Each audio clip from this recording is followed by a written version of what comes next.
My guest at this time was formerly known as Darren Young in WWE. He's recently been seen competing in New Japan Strong, and he can now be seen via Broadway on demand, starring in Theality TV, The Making of a Musical. It's Fred Rosser. Fred, thank you so much for taking the time to chat with me again here for the Daily.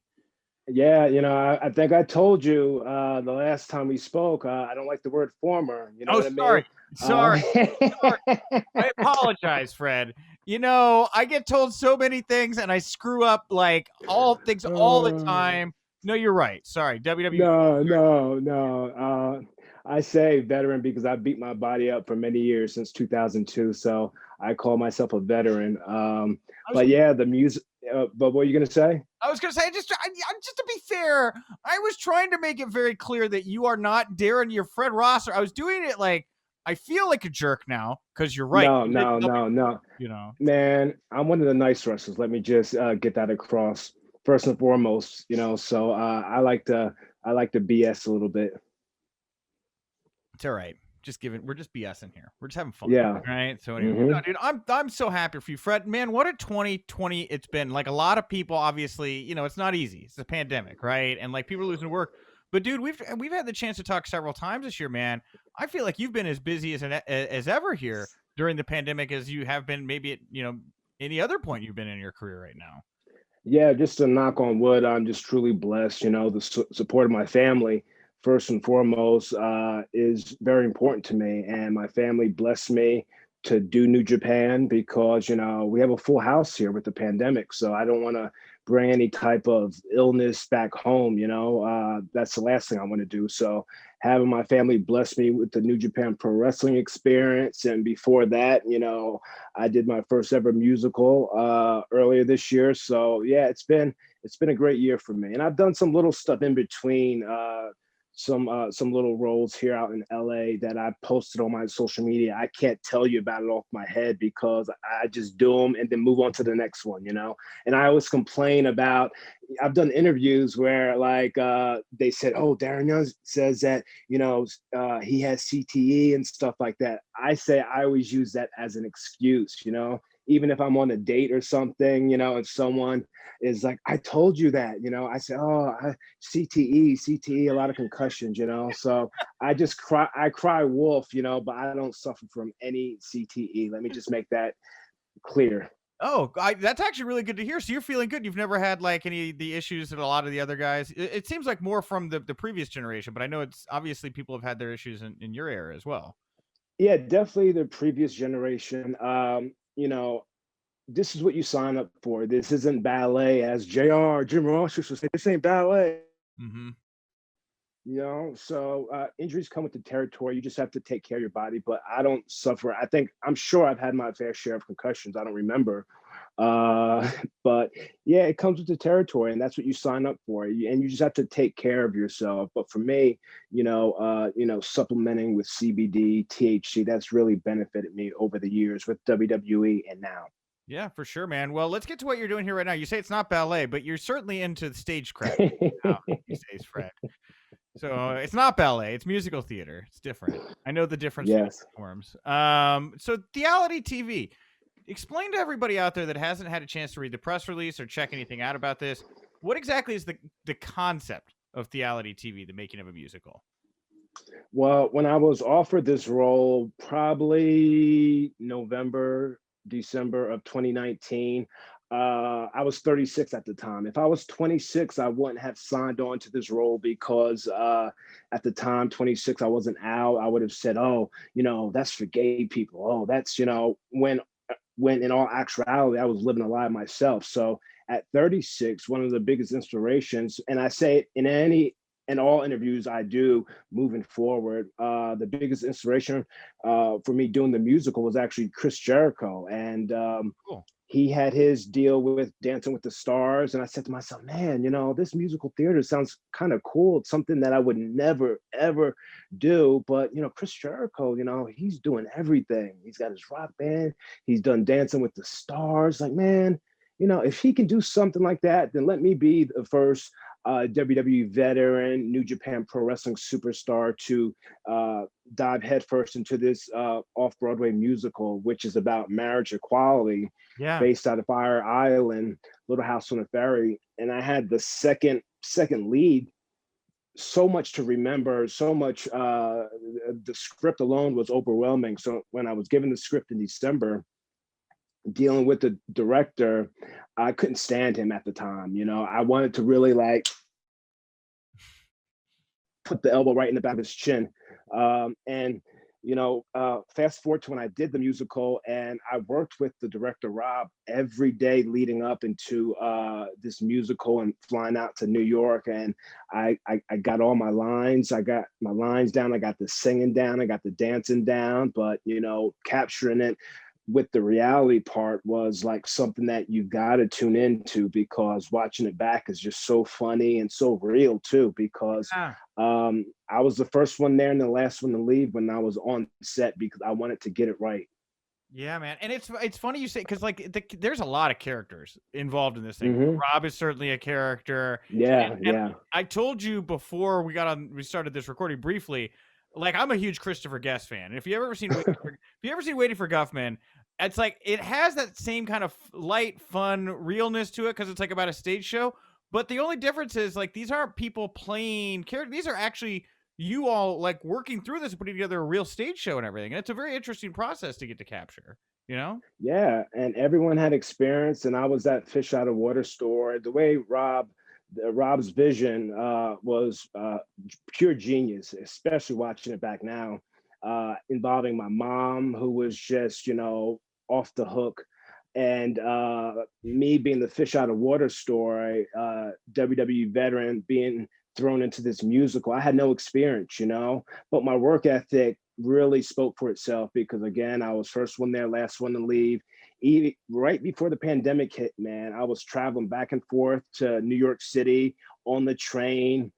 But even before the pandemic really hit, I'm a germaphobe to begin with. So when you're on the train and you're holding the thing, I always take my sleeve and hold on to it. I don't like holding on to things. I've always carried around masks in my toiletry bags, just because, and now that we need them now, it's like I'm okay with it as long as I'm safe and everyone else around me is safe. So like I said, the work ethic really spoke for itself, because when it was all said and done and I was done and I was performing in front of people, it was magical, because it wasn't me in the ring, it was me.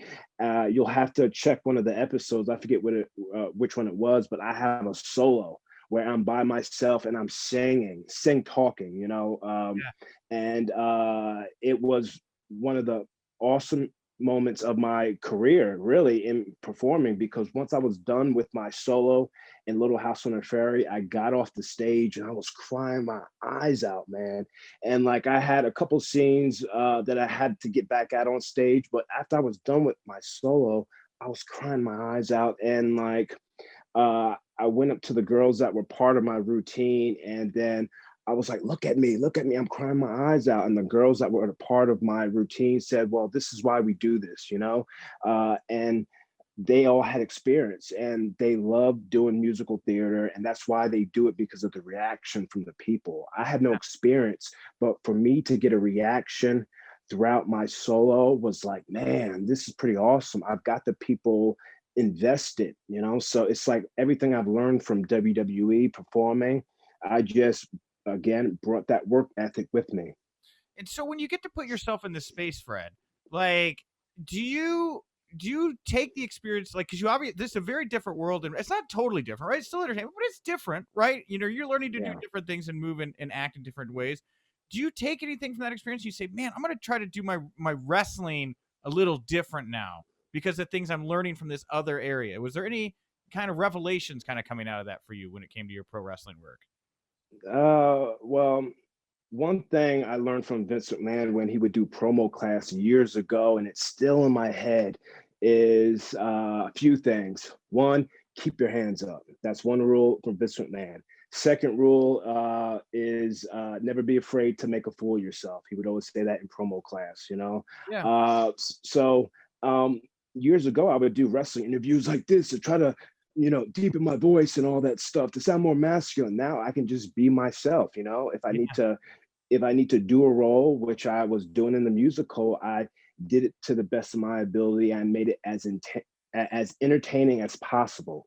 So like the work I do now for New Japan, I'm just taking my time. When I'm in the ring, I take my time. When I'm in the ring, I envision myself being the Black Randy Orton. No one knows that but me. When I go out there, be the Black Randy Orton, but make it my own. The in between stuff, taking my time getting to the ring.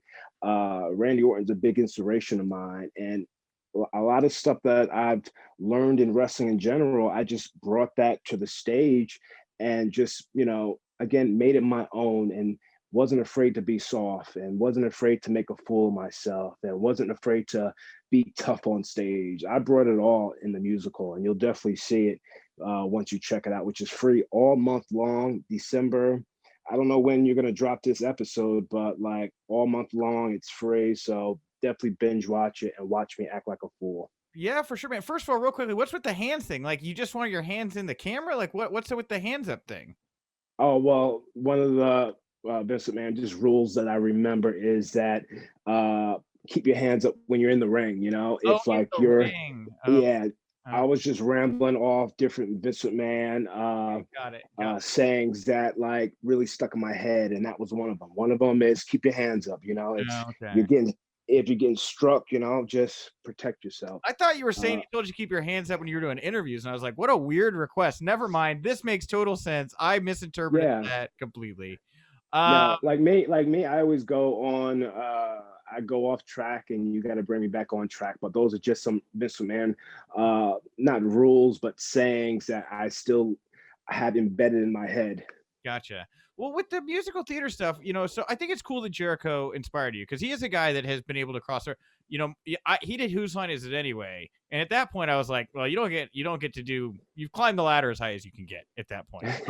For me, Yes, that's yes, my mountaintop there, right? yes. But like for you, you were in WWE for so long. Like, did you have a background in theater? Is this always something you saw yourself pivoting to, or is this something that kind of came along later, where you were like, I don't know anything about this, but I'm just gonna throw myself into it, and I want to give this world a shot.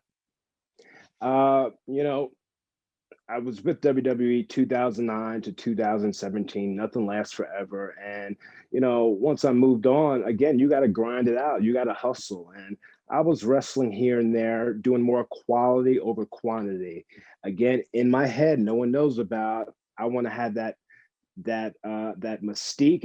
If I'm using the right words, that mystique of the Undertaker. You don't see him as much, but like when you do see him, it's special. And that's how I envision myself. Focus on more quality over quantity. So doing quality matches. And then when I got this offer to do the musical in 2019, like I said, Jericho was the inspiration, and I Yeah. was out and about and comfortable with myself. I said, well, let me do this, because this is something amazing I can add to my resume. I believe in the project. I think it's funny. I'm ready to roll with the punches. And like, I'm not afraid to be in front of the camera, with WWE and their reality show, Total Divas. Anytime the cameras are around, I get right on there because, for me, not being a part of the show, you're going to be getting a check in the mail because you're on their show. They pay you. So that's anytime I see Natty Nahar, I go right over. Hey, girl, how you doing? How's everything going? And Natty knows how to turn it on. Oh my God, I'm having so much problem with this diva, that diva, and I'm just listening. So I know when the cameras are on, a check is in the mail for me. I had thought about, because I watch Total Divas and Total Bellas for that matter. I had thought about how often you popped in, but dude, that is a smart way to pick up an easy payday. Just talking to your friends, man. Exactly. Because after you're done and the cameras turn away from you, they're writing down like who was involved in each scene. So Was it hey, Titus? Is it Titus like a reoccurring character on that show too? Did you guys have the same hustle mentality when it came to Total Divas? that's who I learned it from. He learned the wrestling from me. Because as you said that, I'm thinking in my head, I'm like, dude, Titus is all over Total Divas. He's always getting into shenanigans on that show. I learned Wow. from the best. I don't know if I mentioned it with you before, but the most intimidating thing about Vince McMahon is his office door. Once you get through his office door, the sky's the limit. Yeah. That's something I learned from Titus. If we weren't on Raw at the time, they had the app. The app was getting popular. No one was doing the app. So when we were on Raw, Titus would bust in Vince McMahon's office. I'd be like, oh, big man, wait a second. Let's have a game plan or something. And then he'd bust in there, hey, boss, what you got for us on Raw, Sometimes we would have something on Raw. Sometimes we wouldn't. If we didn't have anything on Raw, we would go right over to the app, And at the time, I would be like, oh, come on, I want to wrestle. I want to wrestle. But, we definitely made the app when it first came on the map. So, yeah, Titus is a hustler. And that's something I learned from him. And he learned the wrestling from me, because when he set foot in FCW late 2009, no one wanted to get in the ring with him. He was fresh out of football, and no one wanted to get in the ring with him. I said, Titus, the same people that are crapping on you are going to be kissing your butt years from now. And, those people are. So Yeah. I helped him wrestle. He helped me how to be a better businessman. Man, yeah, and dude, I feel bad because everybody points back to that crown jewel spot where nearly lost his head sliding underneath the ring and everything, and that's not like a 5-star classic moment there for Titus. And if you were to ask me, so what did you think about that fall? I say in every interview, first of all, thank goodness he's okay, because if that was me, I would have probably decapitated my head, because there are poles underneath the ring. I would have probably decapitated my head. But I said to myself, the same people that are and heeing at Titus, he's going to be laughing to the bank. And the next day they had shirts made out with Titus, so he's laughing to the bank. With you brought up Orton here just real quickly while I got a couple minutes with you. You mentioned how much did he help you directly? Was he somebody you would go to and regularly consulted for help or anything backstage? Man, once I came out publicly to the world in 2013, I never said 2 words to a lot of the main guys, but once I came out, man, he was one of the guys that passed me in the hallway the day after I came out, and he gave me a hug, man. And he said, hey, man, if you have any issues, you let me know, and I'll take care of anyone in the locker room. Him and CM Punk were top guys that said those exact words. And Randy, from then on, was like my heart, man. Anytime I visit backstage with WWE, I seen him passing. I was like, hey, Randy, you mind if I get a money shot doing the Block the Hate? And he was so into it, there were no cameras around. And he was like, yeah, man, let's get it right. Let's get it right. And then we finally took the picture, and I tweeted it, and he was like, he messaged me, say, oh man, you're making me blush. Come on. Randy is a cool dude. And I had posted something recently on my social media because I get tired of fans asking me, oh, why don't you try AEW? Why don't you try AEW? Well, I've tried AEW not once, but twice. And they said, nope. And that wasn't really my goal. My goal was New Japan Pro Wrestling. And, I've got a lot of work to do. And he liked the tweet, you know what I mean? Brandy knows what's up. He don't like a lot of people's stuff, Yeah. He likes the real ones, and that meant the world to me. And so with Randy, it's interesting. I'd have never met the guy, but it does seem like from 10,000 feet, he started as kind of one guy with a reputation backstage, and seems to have changed, evolved over the years into kind of a different person to where he is now. Do you think that's a fair way to describe Randy and kind of where he is today? One, he's older. He's got a beautiful family. But also, he's not a punk. I'm very passive aggressive. If you back me up against the wall, I'm going to come at you. Randy, if you say the wrong thing to him, if you're disrespectful, just plain disrespectful to him, he's going to let you have it. You know what I mean? Right off the bat, there's going to be no hesitation. And I don't think that'll change at all, but, Randy, again, he's older. He's got a beautiful family. But yeah, don't disrespect him. That's for sure. Don't disrespect him. Hey, I won't. I don't want he with the Viper. That's not in the cards. Oh no, no. But Randy and his family and his wife Kim, his wife Kim messaged me on one of my posts on Instagram, saying great job. So that meant the world to me. And it's funny because I always feel like Randy's wife probably loves the gays, so she's probably on her phone and say, "Oh, look at what Fred or Darren is doing," and Randy will see it, and "Oh man, that's pretty cool," that's pretty cool with that deep voice of his. So yeah, I think the wife loves me, the whole family loves me. That's the kind of personality I have. It's funny because like I'm glad to know that in that way I do have some kind of something in common with Randy Orton, because my girlfriend, she has told me repeatedly gay Reddit is where it's at, and she's on gay Reddit every day, and that's where she pulls comments and memes and threads, and I hear about it. I guess the same Gay culture. Reddit? I never heard of that. That's what she says. Like there's gay like Reddit forums and things like that where she goes and she finds these like memes and different conversations and things. I don't know how. Yeah. I have no idea how Reddit works, Fred. It's Yeah. not a thing I do, but that's what I'm told. Oh, that's funny. Yeah. Anyway, well, Fred, I want to thank you for the time, man. I always enjoy chatting with you. Theality TV is awesome. Take us home here, man. How can people find this, follow you, support you, all those great things? Well, first and foremost, 2020 is coming to an end. Anyone that's watching, I've got some calendars that are going to be launching Oh, sweet. tomorrow. So 2021 calendars, exclusive photos, just like this one, real sexy ones. But still PG. I said to myself, I've never done a calendar before, so why not? Those will be launching tomorrow. You can get those at info@realfredrosser.com. You can DM me on my social medias, Twitter, Instagram, @realfredrosser.com, and blockthehate.com is where it's at. Block the hate, salute the great.